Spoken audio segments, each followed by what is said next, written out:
భారతదేశంలో ప్రసిద్ధ దివ్యక్షేత్రాలు చాలా ఉన్నాయి. చరిత్ర, ప్రాశస్త్యం పరంగా కొన్ని ఆలయాలు ప్రపంచంలోనే ప్రసిద్ధిగాంచాయి.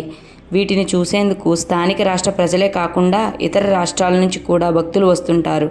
కొన్నింటిని చూసేందుకు ఇతర దేశాల నుంచి కూడా భక్తులు, చరిత్ర పరిశోధకులు తరలి వస్తుంటారు. మన భారతదేశంలో ఎన్నో దేవాలయాలు ఉన్నప్పటికీ కొన్ని టెంపుల్కి సంబంధించి ప్రచారంలో ఉన్న వింతలు ఆసక్తిగా ఉన్నాయి.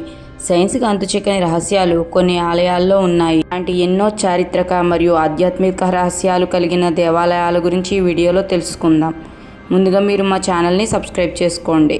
ఈ ఆలయాల గురించిన పూర్తి వివరాలు తెలియాలంటే వీడియో చివరిదాకా చూడండి. అలాగే మా ఛానల్ని లైక్ చేయండి, షేర్ చేయండి, సబ్స్క్రైబ్ చేయండి. తెలుసుకోవాల్సిన 10వ ఆలయం పానకాల నరసింహస్వామి ఆలయం. ఆంధ్రప్రదేశ్లోని జిల్లా మంగళగిరిలో ఉన్న ఈ ఆలయం అద్భుతంగా ఉంటుంది. ఈ ఆలయానికి వచ్చేవారు బెల్లం పానకాన్ని దేవుడికి నైవేద్యంగా సమర్పిస్తారు. శంఖం ద్వారా భక్తులు పానకాన్ని దేవుడికి సమర్పిస్తారు. పానకం పోస్తున్నప్పుడు తాగుతున్న శబ్దాలు వినిపిస్తాయి. కొంతసేపటికి శబ్దం ఆగిపోతుంది. అప్పుడు బయటకు వచ్చిన పానకాన్ని భక్తులకు ప్రసాదంగా ఇస్తారు.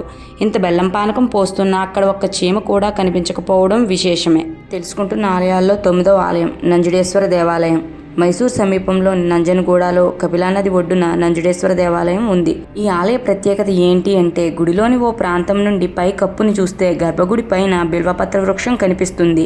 అయితే భూమిలో ఎక్కడ చూసినా ఈ చెట్లు వేర్లు కనిపించకపోవడం ఆశ్చర్యం కలిగిస్తుంది. అలాగే ఒక స్తంభంపై గౌరీమాత ముఖం కనిపిస్తుంది. కాలక్రమేణా ఆ ముఖం లక్షణాలు మెరుగవుతున్నాయని, మరింత స్పష్టంగా కనిపిస్తున్నాయని స్థానికులు చెప్తున్నారు. తెలుసుకోవాల్సిన 8వ ఆలయం జ్వాలాముఖి ఆలయం. ఈ ఆలయం హిమాచల్ ప్రదేశ్లోని కాంగ్రా జిల్లాలో ఉంది. దుర్గాదేవి కొలువైన ఈ టెంపుల్ని జ్వాలాముఖి మందిర్ అని పిలుస్తారు. గుడి మధ్యలో ఉన్న జ్వాలను ఆలయ ప్రధాన దేవతగా పరిగణిస్తారు. ఆ జ్వాల నిరంతరం మండుతూనే ఉంటుంది. ఆ జ్వాలనే దేవత అని నమ్ముతారు. మరో ఆశ్చర్యకరమైన విషయం ఏమిటంటే ఎలాంటి నూనె, నెయ్యి లేకుండా ఈ కాంతి నీలిరంగులో ఆ జ్వాల అలా మండుతూనే ఉంటుంది.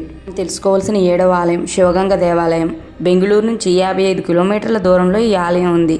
ఎక్కడానికి సులువుగా ఉండే ఒక చిన్న కొండపై ఒక గుహలో ఉంది. ఈ కొండ ఒక శివలింగంలా కనిపిస్తుంది.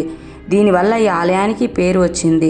ఈ టెంపుల్లోకి దేవుడికి నెయ్యి సమర్పించినప్పుడు పూజారి దాన్ని శివలింగంపై పోస్తాడు. అది వెన్నగా మారుతుంది.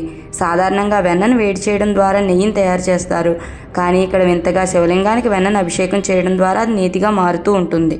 తెలుసుకోవాల్సిన 6వ దేవాలయం విరూపాక్ష దేవాలయం. ఈ విరూపాక్ష దేవాలయం చుట్టూ ఎన్నో మిస్టరీలు ఉన్నాయి.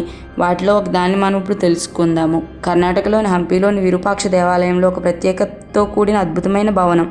ఆలయం లోపల ఒక ప్రాంతంలో నిల్చుని చూస్తే ప్రధాన ద్వారం గోపురం తలక్రిందులుగా కనిపిస్తుంది. ఈ నిర్మాణ ప్రతిభను చూసి ఎవరైనా సరే ఆశ్చర్యపోక తప్పదు. మనం తెలుసుకోవాల్సిన 5వ దేవాలయం హాసనాంబ ఆలయం. కర్ణాటకలోని హాసన్లో ఉన్న ఈ ఆలయాన్ని ప్రతి సంవత్సరం 10 రోజులు మాత్రమే తెరుస్తారు. ఈ గుడిని మోయడానికి ముందు వెలిగించిన నూనె దీపం మళ్ళీ తలుపులు తెరిచే వరకు వెలుగుతూనే ఉండడం ఇక్కడ మిస్టరీ.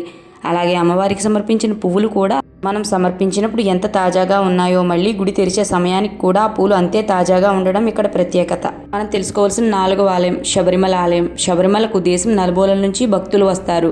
అక్టోబర్ నుంచి జనవరి వరకు ప్రజలు ఈ ఆలయానికి వస్తారు. పొంగల్ సందర్భంగా ఒక ప్రత్యేక కార్యక్రమం ఇక్కడ జరుగుతుంది. ఈ సమయంలో కొండ ప్రాంతంలో ఒక వెలుగు కనిపిస్తుంది. మకరవిక్కులుగా పేర్కొనే ఈ కాంతి ఎక్కడి నుంచి వస్తుందో ఎవరికీ తెలియదు.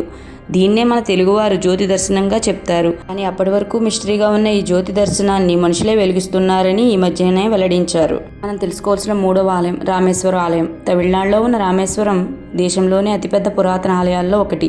ఈ ఆలయ సముదాయంలో అనేక బావులు ఉన్నాయి.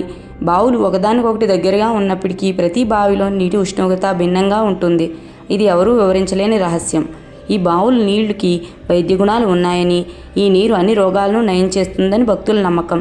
ఆ నీటితో స్నానం చేస్తే పాపాలన్నీ తొలగిపోతాయని కూడా నమ్ముతూ ఉంటారు. తెలుసుకోవాల్సిన 2వ ఆలయం పూరి జగన్నాథ్ దేవాలయం. ఈ ఆలయం వార్షిక రథయాత్ర ఉత్సవాలకు ప్రసిద్ధి. ఈ గుడిపై ఎగరేసే జెండా గాలికి వ్యతిరేక దిశలో ఎగురుతూ ఉంటుంది. రోజులో ఏ సమయంలోనైనా ఏ కోణంలో చూసినా ఆలయం నీడ కనిపించదు. అదేవిధంగా ఈ ఆలయంపై పక్షులు ఎగరవు. ఆలయం లోపల అడుగుపెట్టినప్పుడు సముద్రపు హోరు వినిపించదు.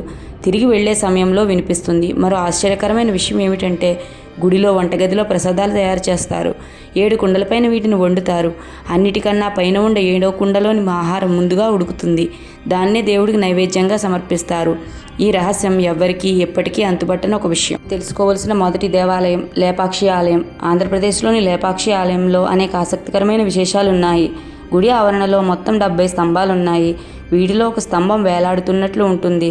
అంత బరువైన రాతి స్తంభం కింద ఎలాంటి సపోర్టు లేకుండా ఉండడం ఎప్పటికప్పుడు ఆశ్చర్యాన్ని కలిగిస్తూనే ఉంటుంది.